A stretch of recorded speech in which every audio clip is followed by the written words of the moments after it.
మా latest videos కోసం మా ఈ తెలుగు న్యూస్ ఛానల్ సబ్స్క్రైబ్ చేసి గంట సింబల్ యాక్టివేట్ చేసుకోండి. రేపు 20 గుమ్మం పక్కన ఈ ఆకును పెట్టండి చాలు, అప్పులు దరిద్రము పోతాయి, ధనవర్షం కురుస్తుంది, మీ కష్టాలన్నీ కూడా పోతాయి, మీరు పట్టిందల్లా బంగారం అవుతుంది, అలాగే మీ ఇంట్లోకి ధనం వస్తుంది. కాబట్టి గురువారం రోజు గుమ్మం దగ్గర ఈ ఆకును పెట్టుకోండి. ఇలా పెట్టడం వలన ధనలక్ష్మీదేవి అనుగ్రహం కలుగుతుంది, ధనం కూడా వస్తుంది, ఆర్థికంగా బాగా కలిసి వస్తుంది, ఇబ్బందులన్నీ కూడా పోతాయి, దేవతలు ఇంట్లోకి వస్తారు, ఇంట్లోని దుష్ట శక్తులన్నీ కూడా బయటకు వెళ్ళిపోతాయి, మానవ జీవితంలో వచ్చే అనేక రకాల కష్టాల నుండి బయటపడగలుగుతారు. ఈ రోజుల్లో అందరూ అప్పులు దరిద్రాలతో కష్టాలు పడుతూ ఉన్నారు. కలియుగంలో అప్పులు ఎక్కువగా ఉన్నాయని, మనుషులు దరిద్రాలతో బాధపడిపోతూ ఉన్నారని శాస్త్రాలలో కూడా చెప్పారు. ఇది కలియుగం గనుక అందరూ కూడా ఆ విధంగానే అప్పుల బాధలతో సతమతమైపోతూ ఉన్నారు. మనం రోజూ చూస్తూనే ఉంటాము, ఎంతోమంది అప్పులు చేసి ఆ అప్పులు తీర్చలేక ఎంతో సతమతమైపోతూ ఉంటారు. కొంతమంది అయితే ఆత్మహత్యలు కూడా చేసుకుంటూ ఉంటారు. ఇలా ఈ నవ సమాజంలో అందరూ అప్పుల బాధల వలన ఎన్నో కష్టాలను ఎదుర్కొంటూ ఉన్నారు. అలాగే దరిద్ర బాధల వలన కూడా చాలామంది సతమతమైపోతూ ఉన్నారు. దరిద్రం అంటే కేవలం ధనం లేకపోవటమే అని చాలామంది అనుకుంటూ ఉంటారు. కానీ ధనం ఒక్కటే కాదు, ఆరోగ్యం లేకపోయినా, మనశ్శాంతి లేకపోయినా, పిల్లలు లేకపోయినా, సంతోషం లేకపోయినా అవన్నీ కూడా దరిద్రం లెక్కలోనికే వస్తాయి. ఇలాంటి దరిద్ర బాధలు, అప్పుల బాధలు మీకు కూడా ఉన్నాయా? అయితే ఈ గురువారం రోజు చక్కగా గుమ్మం దగ్గర ఒక పరిహారం చేయండి చాలు, సమస్యలన్నీ కూడా పోయి, అప్పులు దరిద్ర బాధలు పోయి ధనవర్షం కురుస్తుందని పెద్దలు చెప్తూ ఉన్నారు. మరి గురువారం రోజు గుమ్మం పక్కన ఏ ఆకును పెడితే అప్పులు దరిద్ర బాధలు పోతాయి అనే విషయాన్ని ఇప్పుడు మనం ఈ వీడియోలో వివరంగా తెలుసుకుందాము. అంతకన్నా ముందు పవిత్ర కథను విందాం. ఫ్రెండ్స్, అంతకన్నా ముందు కామెంట్ బాక్స్లో ఓం శ్రీ ధనలక్ష్మీదేవియే నమః అని కామెంట్ చేయండి. అలాగే వీడియోని లైక్ చేసి మా ఛానల్ను సబ్స్క్రైబ్ చేసుకోవటం మాత్రం మర్చిపోవద్దు. ఒకసారి లక్ష్మీమాత శ్రీహరిని, ఓ ప్రభు, నా మనసులోని కొన్ని సందేహాలు ఉన్నాయి, దయచేసి వాటిని నివృత్తి చేయండి అని అడిగింది. అప్పుడు శ్రీహరి, దేవి, నీ మనసులో ఉన్న సందేహాలన్నీ నిస్సంకోచంగా అడుగు అన్నాడు. ప్రభు, ఒక వ్యక్తి జీవితాంతం పేదవాడిగా ఉంటాడు. అలాగే కొంతమంది వ్యక్తులు పేదరికం నుండి బయటపడి చాలా త్వరగా ధనవంతులుగా అవుతారు. దీని వెనుక ఉన్న రహస్యం ఏమిటి అని అడిగింది లక్ష్మీమాత. అప్పుడు శ్రీహరి ఇలా అంటాడు, దేవి, నువ్వు లోక కళ్యాణం కోసం చాలా మంచి ప్రశ్నలు అడిగినావు. దేవి, ఒక వ్యక్తి జీవితం పేదవాడిగా ఉండడానికి 4 కారణాలు ఉన్నాయి. ఎవరైతే ఈ 4 అలవాట్లను మెరుగుపరుచుకుంటారో వారిని జీవితంలో ధనవంతుడు కాకుండా ఎవ్వరూ ఆపలేరు. దేవి, వాటి గురించి నీకు ఇప్పుడు వివరంగా ఒక కథ ద్వారా చెప్తాను. అయితే ఈ కథను పూర్తిగా వినాల్సి ఉంటుంది, లేదంటే మహాపాపం తగులుతుంది. కాబట్టి నువ్వు పూర్తిగా వినడానికి సిద్ధంగా ఉంటే నేను కథ చెప్పటం ప్రారంభిస్తానంటాడు శ్రీహరి. ప్రభు, నేను ఈ కథను చివరి వరకు పూర్తి శ్రద్ధతో వింటాను అంటుంది లక్ష్మీదేవి. కాబట్టి ఫ్రెండ్స్, మీరు కూడా ఈ కథను చివరి వరకు పూర్తి శ్రద్ధతో వినండి. ఒక అడవిలో సాధు మహారాజు ఆశ్రమం ఉండేది.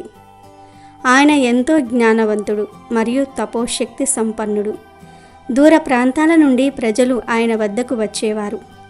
దానికి దగ్గరలో ఉన్న ఒక గ్రామంలో ఒక పేద రైతు తన భార్య పిల్లలతో నివసిస్తూ ఉన్నాడు. ఆ రైతు జీవితం కష్టాలతో నిండి ఉంది. అతనికి వ్యవసాయం చేయడానికి చాలా తక్కువ భూమి ఉంది. ఆ భూమి కూడా రాళ్ళు మరియు ముళ్ళ పొదలతో ఉంది. ఆ భూమిలో వ్యవసాయం చేయటం అంత సులభం కాదు. అదే కాక ఆ రైతు ఉదయం ఆలస్యంగా నిద్రలేచి తన రోజును ఎటువంటి ప్రణాళిక లేకుండా ప్రారంభించేవాడు. అతను తరచుగా సోమరితనం కారణంగా తన పనిని వాయిదా వేసేవాడు. ఆ కారణంగా అతను వ్యవసాయంలో నష్టపోయేవాడు. దానివల్ల తన కుటుంబానికి తగినంత ఆహారం మరియు ఆదాయం సరిపోయేది కాదు. తన భార్య కష్టపడి పనిచేసే ఓపిక గల మహిళ.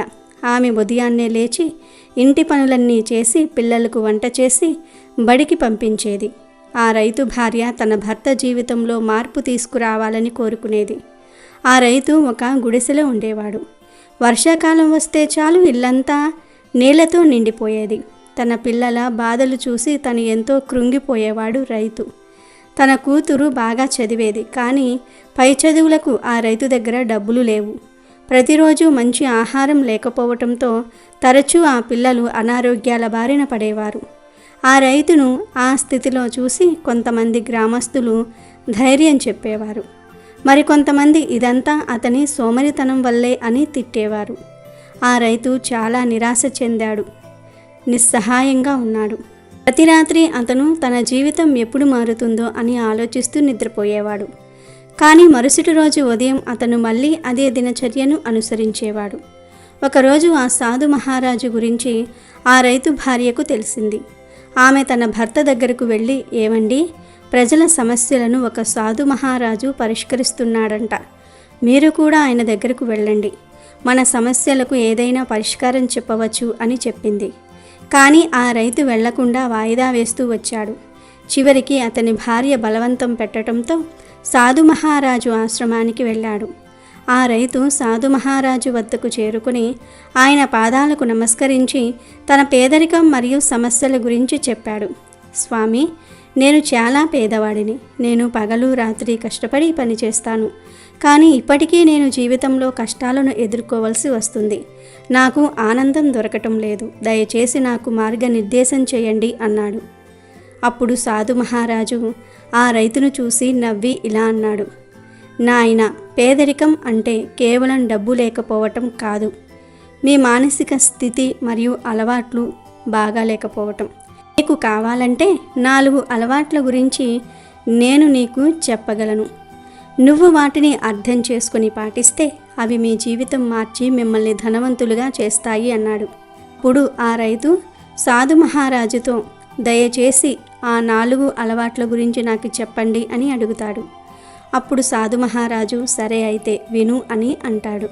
ఒక వ్యక్తి ఉదయం లేచి సోమరితనంగా ఉండి తన రోజును సరిగ్గా ప్రారంభించకపోతే అతని జీవితం ఎల్లప్పుడూ వ్యర్థమే.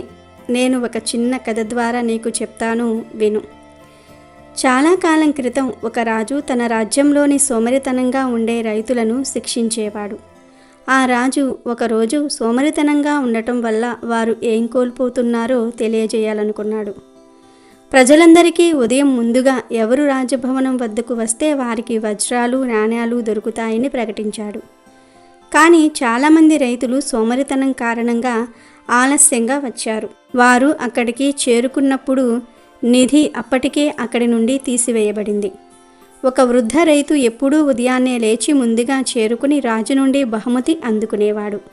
సోమరితనం ఉన్నవాడు తన జీవితంలోని ముఖ్యమైన అవకాశాలను కోల్పోతాడని రాజు రైతులందరికీ కూడా చెప్పాడు. సమయానికి నిద్రలేచి పని ప్రారంభించటమే విజయానికి కీలకమన్నాడు సాధువు. అది విన్న ఆ రైతు తల వంచి తాను కూడా ఉదయం ఆలస్యంగా మేల్కుంటానని, రోజంతా నీరసంగా ఉంటానని అంగీకరించాడు. అప్పుడు సాధు మహారాజు అతనికి ఉదయాన్నే నిద్రలేచి రోజును ప్రారంభించమని సలహా ఇచ్చాడు. నాయనా, 2వ అలవాటు ఏమిటి అంటే ప్రతికూల ఆలోచన. ఒక వ్యక్తి ఉదయం నిద్రలేచిన వెంటనే ఆందోళన కలిగించే ఆలోచనలను చేస్తే అతని మనసులో భయం మరియు అసంతృప్తి ఉంటుంది. అప్పుడు అతని శక్తి మొత్తం నాశనమవుతుంది నాయనా. ఒకసారి ఒక వ్యాపారవేత్త తన సమస్యను మా గురువు గారితో చెప్పుకున్నాడు. స్వామి, మా వ్యాపారం ప్రతిరోజు క్షీణిస్తుంది. ఇది ఎందుకు జరుగుతుందో నాకు అర్థం కావటం లేదని చెప్పుకున్నాడు. అప్పుడు మా గురువు గారు అతన్ని ప్రతిరోజు ఉదయం తన ఆలోచనలను గమనించమని చెప్పాడు. అతను ఒకరోజు వ్యాపారవేత్తకు ఫోన్ చేసి తెల్లవారక ముందే మరో గంటలో మీరేమి ఆలోచిస్తున్నారని అడిగాడు. దానికి వ్యాపారవేత్త, ఈరోజు కూడా నష్టం జరుగుతుందని నేను అనుకుంటున్నాను అన్నాడు. కనుక ఉదయాన్నే నెగిటివ్ ఆలోచనలను చేయకూడదు. ఈరోజు కలిసి రాదు, ఆ పని జరగదు, ఈ పని జరగదు అని ఉదయాన్నే ఆలోచించకూడదు. అలాంటి నెగిటివ్ ఆలోచన వలన రోజంతా నెగిటివ్గా అస్తవ్యస్తంగా ఉంటుంది. సాధు మహారాజు ఇంకా ఇలా అన్నాడు. 3వ అలవాటు ఏమిటి అంటే క్రమశిక్షణ లేకపోవటం. ఒక వ్యక్తి తన సమయంలో క్రమశిక్షణను పాటించకపోతే, పని చేయలేకపోతే అతను తన పని ఫలితాన్ని ఎప్పటికీ పొందలేడు అని చెప్పి సాధు మహారాజు మరొక కథ చెప్పాడు.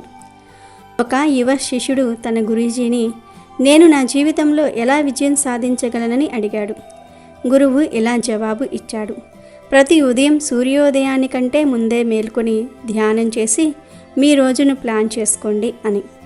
అప్పుడు మొదట్లో కొన్ని రోజులు గురువు చెప్పినట్లుగా చేశాడు. కానీ తర్వాత సోమరితనం కారణంగా అతని క్రమశిక్షణను విడిచిపెట్టాడు.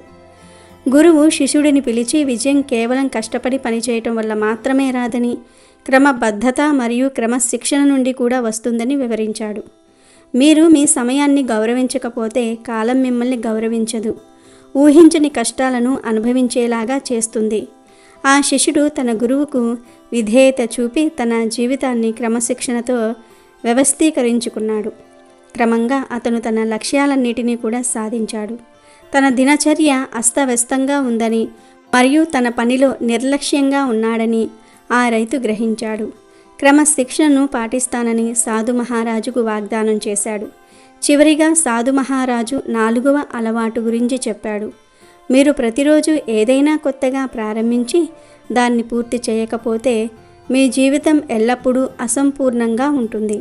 దీనిని బాగా అర్థం చేసుకోవడానికి అతను మరొక కథ చెప్పాడు. ఒక వ్యక్తి తన గ్రామంలో ఒక అందమైన తోటను నాటాలని కలలు కన్నాడు. అతను చాలా చెట్లను నాటాడు, కానీ అతను వాటిని పట్టించుకోలేదు. అతను ప్రతిరోజు ఒక కొత్త మొక్కను నాటాడు, కానీ పాత మొక్కలకు నీరు పెట్టడం మర్చిపోయాడు. కొన్ని రోజులకు అతని మొక్కలన్నీ కూడా ఎండిపోయాయి.